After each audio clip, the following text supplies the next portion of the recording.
Alright guys, welcome back to Prospect Channel TV. Thank you for always coming out here.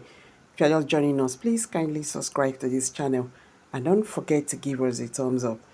Nigerians, this video you were about to watch will shock you concerning the situation of Prime Minister Simon Epka.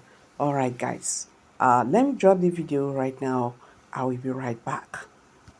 Something very, very big and gigantic has happened in the Finnish political space regarding this man showing right now on your screen, known as Mr. Simon. Yes, something very, very big and explosive happened that was heavily connected to Mr. Simon. And in this video, I shall be exposing and disclosing every single thing that has happened step by step, series by series, for you to understand in a very, very simple term. So the question is, what has happened to Mr. Simon? What has happened in Finland, and how does it concern Simon in Kylmäkoski Correctional Facility? Well, just in case you don't know, the sitting and the current president of Finland, in the person of Alexander Stubb, called the sitting president of Ukraine on a phone call, inviting him to come to Finland. Let's have a conversation. Let's have a meeting so as to foster peace in your country, in Ukraine, and to foster peace in my own country, Finland. Yes, so the current and the sitting president of Ukraine accepted that offer, and he traveled to Finland to hold this very, very important meeting with Alexander Stubb, the current president of Finland. But something very, very interesting and a very, very big twist happened after that meeting was held. Yes, because the case of Mr. Simon was somehow, some way injected into the meeting held by the sitting and the current president of Finland and the current president of Ukraine. Yes, so what has happened?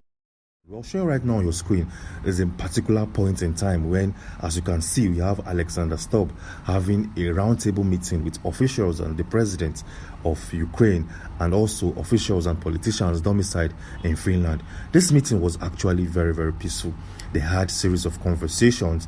They had meaningful topics to be discussed regarding peace, how to maintain peace in Ukraine, and how to foster a proper relationship between Finland and Ukraine. But then, towards the ending of this meeting, something very, very spectacular happened. So the question here is, what really happened, and how does it concern Mr. Simon? Well, let me show this to you. Showing right now on your screen is a tweet and a post coming from the official president's handle on X, or now called Twitter.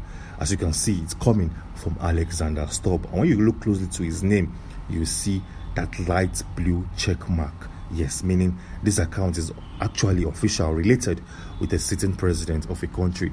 And in this tweet, he stated that Finland, Ukraine, and the whole Europe want peace. Today, we discussed how to achieve a lasting and just peace in Ukraine. Finland stands with Ukraine. We support Ukraine politically and militarily as it defends itself against the Russian aggression. And this is coming from the official handle of the sitting president of Finland. Yes, and this particular tweet was released a couple of hours after that meeting was conducted. But then something interesting happened. Immediately, the president of Finland posted this on his Twitter. What happened, you may ask? Well, an individual domiciled in the Finnish political scenes and political body made a comment on his Twitter page to counter the sitting president of Finland. Yes, and this is something nobody was expecting. Yes, this individual who countered the sitting president of Finland, based out of the tweet he released, had to use Mr. Simon as his body of context, as his main subject and his main topic.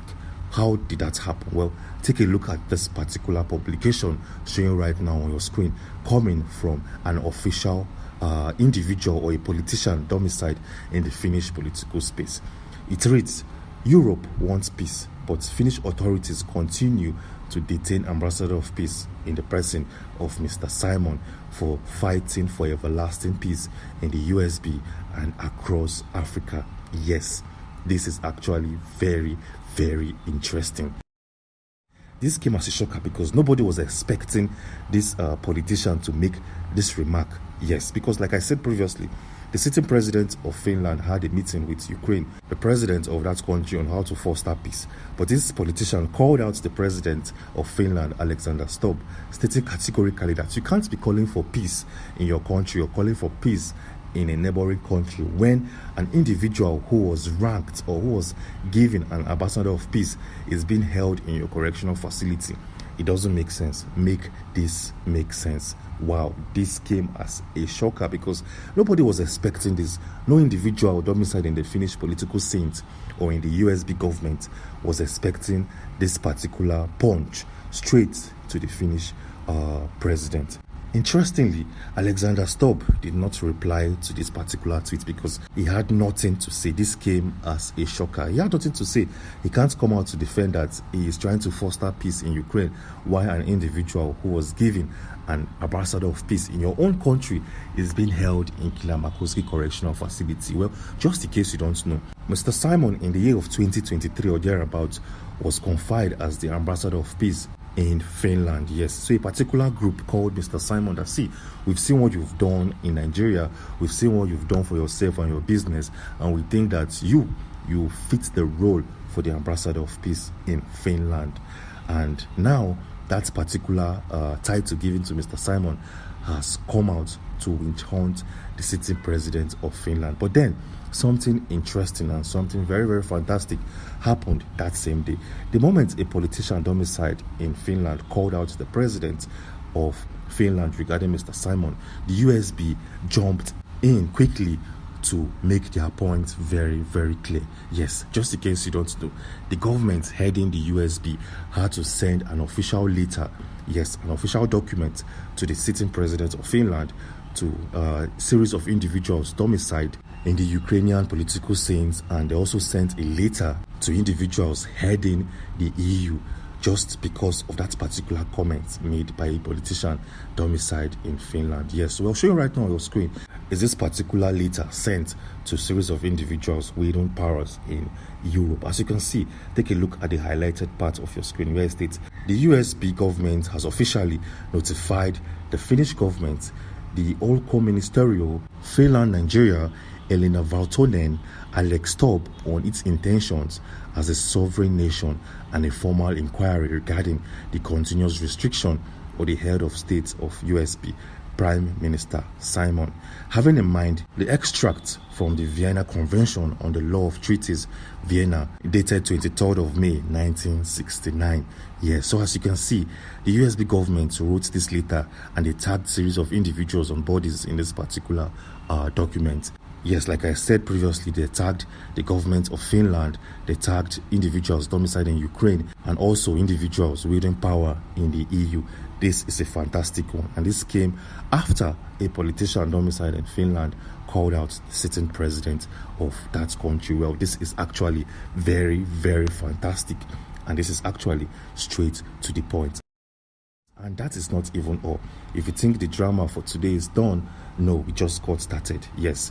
As we speak, something is happening in Twitter, or now called X. Yes, because these guys have, over the past couple of days, thrown silent shades at Mr. Simon. But now we captured one live in camera to show and expose these guys from Twitter. Yes, so what did these guys from X do to Mr. Simon and his account? Well, let me disclose some vital piece of info for you to see and understand. Showing right now on your screen is the official page of Mr. Simon on Twitter, or now called X. Yes, take a look at this particular bio page and tell me what you think is missing. Take a closer look at it. Feel free to pause this video and scan through his profile and see what's actually missing from his account showing right now on your screen. Yes. Well, from the very first glance, you can't tell what's missing on his account, but then there used to be a blue check mark attached to Mr. Simon's account on Twitter. Yes, there used to be a blue verification sign or a check mark on his Twitter page that shows that this is the official account, or this is the real account of Mr. Simon. But as we speak, that blue check mark has been removed, or that verification sign has been removed from his bio page. So the question here is, what really happened? Well, it is very, very simple to understand. Mr. Simon used to buy or used to purchase his blue verification sign from Twitter. Yes, so Mr. Simon usually pay a monthly fee around 20,000 naira every single month to get that blue verification sign attached to his bio page on Twitter. But as we speak, that sign has been removed. So only one thing is involved. It simply means that Mr. Simon somehow, some way, stopped paying for that blue verification sign, which, like we all know, the payment is automatic. Yes, you don't have to actually log into your log into your Twitter to apply for a payment is automatic. Once you've put in your debit card, the payment will be done automatically. So we believe that he stopped paying for that particular plan. But then Twitter, now called X, had something very, very interesting to say. This guy's true shades at Mr. Simon, a very clear and decisive shades thrown at this man. So what did these guys do? Well, just in case you don't know, Twitter have an AI called Grok, Grok. Yes, they have an AI system known as Grok, and this Grok AI is attached to all of the accounts under Twitter. Yes, so all the users on Twitter have Grok attached to the account. Even the president of the USA, the president of Nigeria, Bola Tinubu, Peter Obi, Wole Soyinka, every single person, Davido, Wizkid, name it, they have this Grok attached to their Twitter page.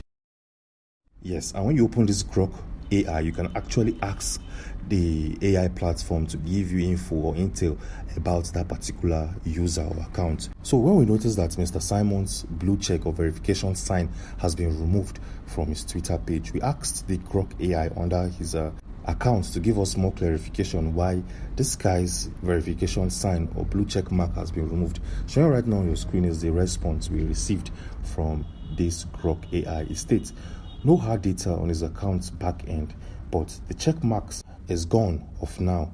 Peek at Mr. Simon's account yourself. Most likely, he's not shilling out for premium from a jail cell. X verification is a pay-to-play game these days. So as you can see, the Twitter AI threw silent shades at Mr. Simon using the word he can't pay for premium from a jail cell and stating that the verification is pay-to-play game these days. It just simply means that Mr. Simon in Kilamakowski Correctional Center or facility doesn't have any access to mobile phones and debit card so as to pay for his blue verification sign. Yes, this is silent shade coming from that company known as Twitter, or now called X. Anyways, moving on swiftly, the Deputy Prime Minister of the USB has made a decisive and a very bold step sent to Bola Tinubu, the President of the Federal Republic of Nigeria. Yes, so the question here is, what did she do? What did Ngozi Orakwe pull up in the past couple of hours? Well, a couple of weeks back, the federal government of Nigeria named the IPOB as a terror organization in Nigeria, and the Deputy Prime Minister of the USB has done something extraordinary. Take a look at this publication showing right now on your screen, where she listed series of groups that the USB government has now classified as a terror group. And if you look closely, you still find the Nigerian Army and series of groups domiciled within the geographical settings of Nigeria. This is a very, very interesting one and a fantastic move made by Ngozi Orakwe, who happens to be the Deputy Prime Minister of the USB movement. Anyways, moving on swiftly, in our previous video, a video released yesterday, we made a clear declaration that the government of Russia, the government of China, and series of African countries has officially adopted the USB currency or the USB coin. Yes, in our previous video, we went in depth into that publication and into that release to expose every single thing that you need to know about this new currency that Russia, China, and series of African countries has adopted as a legal tender and a means of transactions in their country. Yes,